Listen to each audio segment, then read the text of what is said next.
السلام علیکم ورحمة الله وبرکاته. وعلیکم السلام ورحمة الله وبرکاته. محترم مفتي صاحب، موږ پوښتنه دا ده چې د ترجیح صریحي الفاظ څو دي په نیز د متأخرینو او په نیز د مقدمینو څو دي؟ نو غواړو چې دا راته بیان کړي.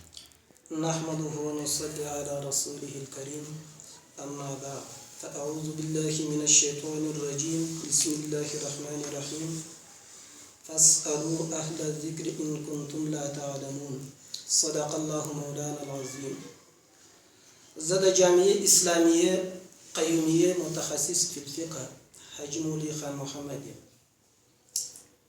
محترم استاد سوال په جواب کې باید څه وضاحت وکړم. الفاظ د ترجیح صریحي او د ترجیح صریحي په نیز د متقدمین علماء او په نیز د متأخرین علماء. په نیز د متقدمین علماء الفاظ د ترجیح صریحي چې د فرعیه 20 قسمه باندې دي، په نیز د متأخرین علماء پر 20 قسمه باندې. ان د متأخرین علماء شپږ الفاظ نور ورسره زیاتې ده، متقدمین علماء تر تعداد دوی شپږ نور زائدوي، نو ځکه شپږ 20 دي. د متقدمین علماء په نیز باندې پر 20 قسمه باندې الفاظ د ترجیح صریحي د آیات او حدیث نه رالاندې اول لفظ د 20 الفاظ څخه آیات او حدیث زندي وتلی دا نور 20 الفاظ په نیز د متقدمین علماء اول لفظ د ترجیح صریحي علیه عمل الامه.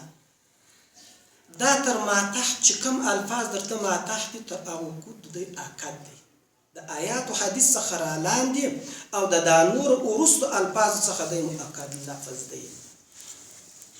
د علیه عمل الامه ورسته بیا به یفتا د هغه څخه ورسته علیه الفتوا په څلورمه درجه کې الفتوا علیه په څلورمه کې او په پنځمه درجه کې علیه عمل اليوم، په شپږمه درجه کې به ناخذو، په اومه درجه کې وبه اخذ علماؤنا، او په اتمه کې وهو المأخوذ به، په نهمه کې وهو الاصح، په لسمه کې وهو الصحيح، په یولسمه کې وهو المختار، په دولسمه کې وعليه الاعتماد، په دیارلسمه کې وبه جرى العرف، او په څوارلسمه درجه کې وهو المتعارف، په څوارلسمه درجه کې، په پنځلسمه کې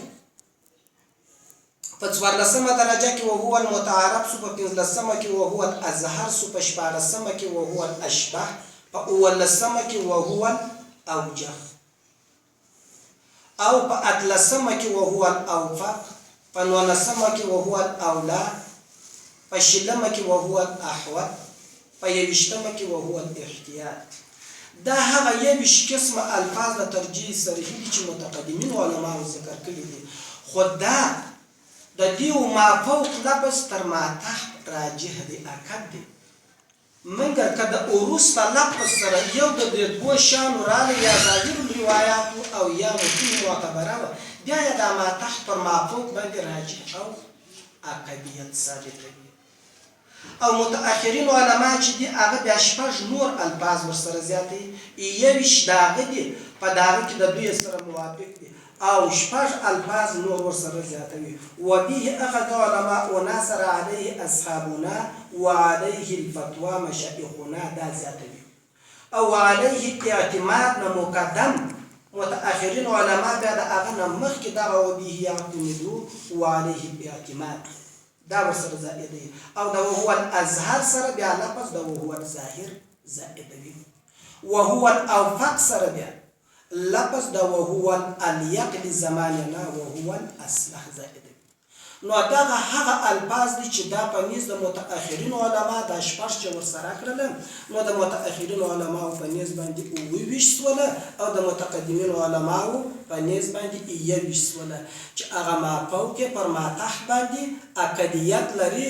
خو په شرط د دغه چې د ما تحت سره به یو د دې دوه څخه نه وي راغلی، چې یا ظاهر روایت او یا متون معتبره. که چیرې دا ورسره راغلی، نو بیا یې ما تحت پر ما فوق باندې هغه اکدیت پیدا کوي. نو دا د ترجیح صریحي په حق باندې، او د دوی د اکدیت په حق باندې، او د دوی د ترتیب په حق باندې داسې کم مختصر بیان چې موافقات وکړي. واخر دعوانا ان الحمد لله. درنو لیدونکو دا و د جامعه اسلامي قیومیه یو تن متخصص فی الفقه حاجي مولوي خان محمد صاحب چې د ترجیح صریح الفاظ یې بیان کو. جزاک الله تعالی.